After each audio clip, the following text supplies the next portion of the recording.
Hello दोस्तों, मैं हूँ एसबी। आप सभी का स्वागत है हमारे चैनल। अब दोस्तों रिसेंटली मैंने 2025 में ही रिलीज हुआ छोरी 2 मूवी को अमेज़न प्राइम पे देखा है, जो कि हाल फिलहाल में रिलीज हुआ है। और ये मूवी 2021 में आई छोरी मूवी का डायरेक्ट सीक्वल है,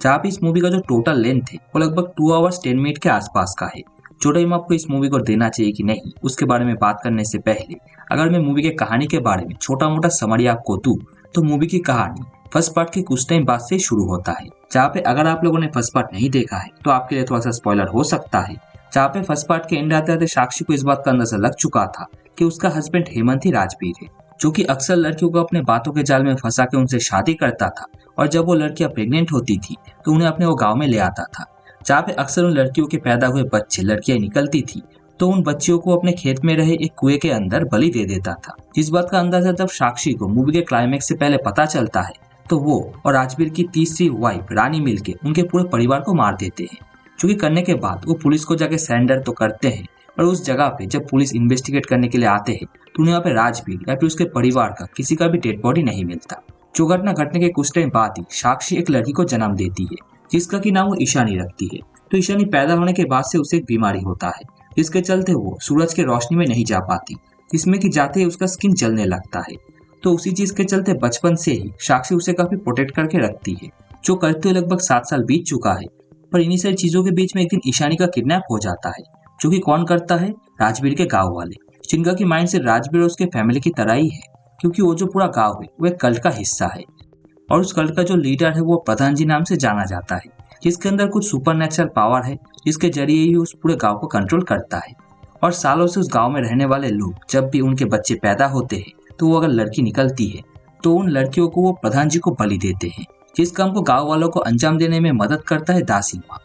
जो कि प्रधान जी का काफी खास है और उसके देखभाल में ही ये सारी चीजें होता है। तो फर्स्ट पार्ट के में साक्षी अपनी बच्ची ईशानी के साथ वहां से निकलने में कामयाब हुई थी, तो उसी के चलते उन दोनों को सेकंड पार्ट में फिर से ट्रैप किया जाता है उस गांव के अंदर। और फिर किस तरीके से वो दोनों वहां से निकलते हैं, निकल पाते हैं कि नहीं, और उन दोनों को फिर से गांव में लाने का मेन रीजन क्या है, यही सारी चीजें हमें इस मूवी के अंदर देखने को मिलता है। जहाँ पे 2 आवर्स 30 मिनट के आसपास का इस मूवी का लेंथ है। जो टाइम आपको इस मूवी को देना चाहिए कि नहीं, उसके बारे में अगर मैं बात करूँ तो इस मूवी के फर्स्ट पार्ट को देखने के बाद इसके सेकंड पार्ट को लेकर मेरा एक्सपेक्टेशन काफी ज्यादा था, जिस एक्सपेक्टेशन के ऊपर ये मूवी खरा उतर पाता भी है और मेरे हिसाब से नहीं भी। इसका की रीजन कुछ ऐसा है कि इस मूवी का जो फर्स्ट पार्ट है उसके मामले में इसके सेकंड पार्ट के स्केल को काफी बड़ा किया गया है। जहाँ पे फर्स्ट पार्ट के अंदर जो भी सारे सुपरस्टिशन हमें देखने को मिला था वो सिर्फ और सिर्फ एक फैमिली के अराउंड ही था,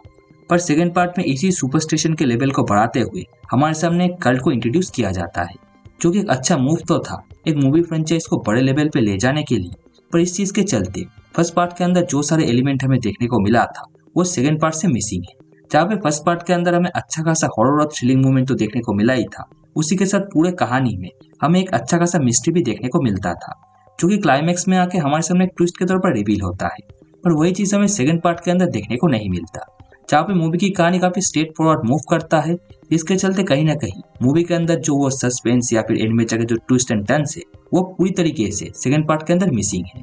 जो चीज इस मूवी के अंदर एक बहुत बड़ा माइनस पॉइंट है। जिस चीज को अगर हम इग्नोर करते हैं तो शायद मूवी के अंदर उतना कोई बड़ा माइनस पॉइंट है नहीं। जहाँ मूवी विजुअली काफी अच्छा है, खास करके मूवी के अंदर एक टनल वाला सीक्वेंस है, वो सीक्वेंस मुझे काफी अच्छा लगा। और उसी के साथ फर्स्ट पार्ट की तरह सेकंड पार्ट में भी एक सोशल इशू को उठा के उसे ही हॉरर तरीके से हमारे सामने प्रेजेंट किया गया है, जो चीज करने में इस मूवी के राइटर और डायरेक्टर फर्स्ट पार्ट की तरह सेकंड पार्ट में भी कामयाब होते हैं। सिर्फ फर्स्ट पार्ट की तरह ही ट्विस्ट एंड टर्न्स का एक तड़का अगर सेकंड पार्ट में भी इस मूवी के राइटर और डायरेक्टर लगाते तो मेरे हिसाब से ये मूवी फर्स्ट पार्ट की तरह वाहवाही बटोरने में कामयाब होता, जो कि इस मूवी के साथ हुआ नहीं।